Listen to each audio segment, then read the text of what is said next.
ಆ, ಇವತ್ತಿನ ದಿವಸ ನಿರ್ದೇಶಕ, ನಿರ್ಮಾಪಕ, ಆ, ಬಹಳ ಉತ್ತಮ ನಟರಲ್ಲಿ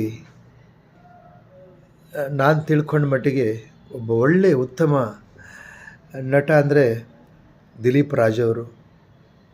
ಇವತ್ತಿನ ದಿವಸ ಅವ್ರನ್ನ ನಾವು ಕಳ್ಕೊಂಡಿದ್ದೀವಿ.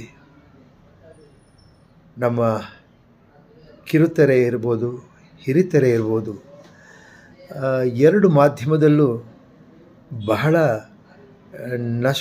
ನಷ್ಟವಾಗಿದೆ ಅಂತ ನನ್ನ ಭಾವನೆ. ಯಾಕೆಂದರೆ ನಾನು ನೋಡಿದ ಮಟ್ಟಿಗೆ ನಾನು ಬಹಳ ಹಿಂದಿನ ದಿನಗಳಲ್ಲಿ ನನಗೆ ಅದೆಲ್ಲ ನೆನಪು ಬರ್ತಿತ್ತು. ಮಳೆಬಿಲ್ಲು ನಮ್ಮ TN ಸೀತಾರಾಮ್ ಅವರು ನಿರ್ದೇಶನ ಮಾಡಿದಂಥ ಸೀರಿಯಲ್ನಲ್ಲಿ ನಾನು ದಿಲೀಪ್ ರಾಜ್ ಅವ್ರನ್ನ ನೋಡಿ ಅವ್ರನ್ನ ಅಭಿನಂದಿಸಿದ್ದೆ. ಬಹಳ ಉತ್ತಮ ನಟ, ಭಾಳ ಚಿಕ್ಕ ವಯಸ್ಸು. ಅವ್ರನ್ನ ನಾವು ಇವತ್ತು ಕಳ್ಕೊಂಡು ತುಂಬ ದುಃಖವನ್ನು ಅನುಭವಿಸ್ತಾ ಇದ್ದೀವಿ. ಇದರಿಂದ ನಾವು ಏನು ಪಾಠ ಕಲಿಬಹುದು ಅಂದರೆ, ಆರೋಗ್ಯದ ಕಡೆ ಕಲಾವಿದರು ಸ್ವಲ್ಪ ಗಮನ ಹರಿಸಬೇಕು. ಆಮೇಲೆ ಯಾವುದೇ ಕಾರಣಕ್ಕೂ ತುಂಬ ಸ್ಟ್ರೆಸ್ ಮಾಡ್ಕೋಬಾರ್ದು ಅಂದರೆ ಕಲಾವಿದರಿಗೆ ಬಂದೇ ಬರುತ್ತೆ. ಎಲ್ಲ ರೀತಿಯಲ್ಲೂ ಎಲ್ಲ ದುಃಖ, ನಷ್ಟಗಳು, ದುಪ್ಪಟ್ಟುಗಳನ್ನ ನಾವು ನೋಡ್ತಾನೆ ಬಂದಿದ್ದೀವಿ. ಏನು ಹೇಳೋಕ್ಕೆ ಸಾಧ್ಯ, ಏನು ಹೇಳ್ಬೋದು? ನಾವು ಬಹಳ ದೊಡ್ಡ ಕಲಾವಿದನ್ನ, ಒಬ್ಬ ದೊಡ್ಡ ನಿರ್ಮಾಪಕರನ್ನ, ಒಬ್ಬ ಒಳ್ಳೆ ಶ್ರೇಷ್ಠ ನಿರ್ದೇಶಕನ ನಾವು ಕಳ್ಕೊಂಡಿದ್ದೀವಿ. ನಮ್ಮ ನವೀನ್ ಕೃಷ್ಣ ಅವರು ಕೂಡ, ನಾನು ಮಾತಾಡಿದ್ದನ್ನು ನಾನು ನೋಡಿದೆ.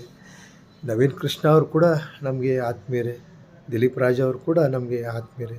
ಯಾವತ್ತಾದರೂ ಸಿಕ್ಕಿದಾಗ ನಾವು ಬಹಳಷ್ಟು ಪ್ರೀತಿಯಿಂದ, ವಿಶ್ವಾಸದಿಂದನೇ ಮಾತಾಡ್ತಾಯಿದ್ವಿ. ಅವರು ಕೂಡ ನಮಗೆ ಅಷ್ಟೇ ಒಂದು ರೆಸ್ಪೆಕ್ಟಬಲ್ ಪರ್ಸನ್ ಅಂತ ನಾವು ಹೇಳ್ಬೋದು. ಒಳ್ಳೆ ವ್ಯಕ್ತಿ, ಒಳ್ಳೆ ಗುಣ ಇರುವಂಥವ್ರು, ಒಳ್ಳೆ ವ್ಯಕ್ತಿತ್ವ ಇರುವಂಥವ್ರು. ಇಂಥವ್ರನ್ನೆಲ್ಲ ಕಳ್ಕೊಂಡಾಗ ನಮಗೂ ಏನು ಮಾಡ್ಬೋದು? ಈ 4 ವರ್ಷಗಳ ಹಿಂದೆ ಪುನೀತ್ ರಾಜ್ಕುಮಾರ್ ಅವ್ರನ್ನ ಕಳ್ಕೊಂಡು ಇಡೀ ಕನ್ನಡ ಇಂಡಸ್ಟ್ರಿ ಒಂದು ರೀತಿ ಮಲ್ಕೊಬಿಟ್ಟಿದೆ ಅಂತಲೇ ಹೇಳ್ಬೋದು. ಹಾಗಾಗಿ ಈಗ ನೋಡಿ, ನಮ್ಮ ಕಿರುತೆರೆಯಲ್ಲಿ ಅವ್ರು ನಿರ್ಮಾಪಕರಾಗಿ ಮಾಡಿದಂಥ ಧಾರಾವಾಹಿಗಳಲ್ಲಿ ಸಾಕಷ್ಟು ಕಲಾವಿದರುಗಳನ್ನ ಹುಟ್ಟಾಕಿದ್ದಾರೆ. ಸಾಕಷ್ಟು ಪ್ರೊಡಕ್ಷನ್ನಲ್ಲಿ ಹಲವಾರು ತಂತ್ರಜ್ಞರಿಗೆ, ಹಲವಾರು ಪ್ರೊಡಕ್ಷನ್ ಬಾಯ್ಸ್ಗೆ, ಕಲಾವಿದರಿಗೆ ಕೆಲಸ ಸಿಕ್ಕಿತ್ತು. ಅವರೆಲ್ಲ ಒಂದು ಹೊಟ್ಟೆ ತುಂಬಿಸ್ಕೊಳ್ಳುವಂಥ ಜೀವನವನ್ನು ನಡೆಸ್ತಾಯಿದ್ರು. ಇದೆಲ್ಲದಕ್ಕೂ ಏಟು ಬಿತ್ತಲ್ಲ, ಏಟು ಬೀಳ್ಬೋದಾ? ಅದನ್ನು ಕ್ಯಾರಿ ಮಾಡೋರು ಯಾರು? ಈಗ ಒಂದು ಹೆಣ್ಣು ಮನೆಯಲ್ಲಿ 2 ಹೆಣ್ಣು ಮಕ್ಕಳು ಹೇಗೆ ನಿಭಾಯಿಸ್ತಾರೆ? ಇದೆಲ್ಲವೂ ಕಷ್ಟವಾಗುತ್ತೆ.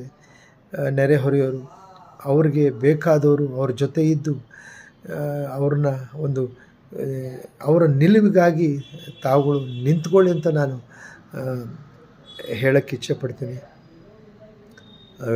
ವಿದ್ಯಾ ಮೇಡಮ್ ಅವ್ರಿಗೆ ಒಳ್ಳೆಯದಾಗಲಿ.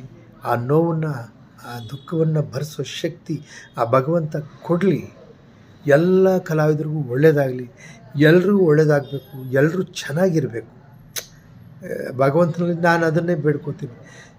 ಭಗವಂತ ಎಲ್ರಿಗೂ ಒಳ್ಳೇದು ಮಾಡಪ್ಪ, ಎಲ್ಲರೂ ಚೆನ್ನಾಗಿಟ್ಟಿರು, ಎಲ್ರಿಗೂ ಒಳ್ಳೆಯದನ್ನು ಮಾಡು, ಒಳ್ಳೆಯದನ್ನು ಅನುಗ್ರಹಿಸು ಅಂತ ಕೇಳ್ಕೊತೀನಿ. ಮತ್ತೊಮ್ಮೆ ಅವರಿಗೆ, ಅವ್ರ ಮನೆಯವರಿಗೆ ಈ ನೋವನ್ನು, ದುಃಖವನ್ನು ಭರಿಸೋ ಶಕ್ತಿ ದೇವರು ಕೊಡಲಿ ಅಂತ ಕೇಳ್ಕೊತಾ ನನ್ನ ಮಾತಿಗೆ ವಿರಾಮ ಹೇಳ್ತಾಯಿದ್ದೀನಿ. ಧನ್ಯವಾದಗಳು, ನಮಸ್ಕಾರಗಳು.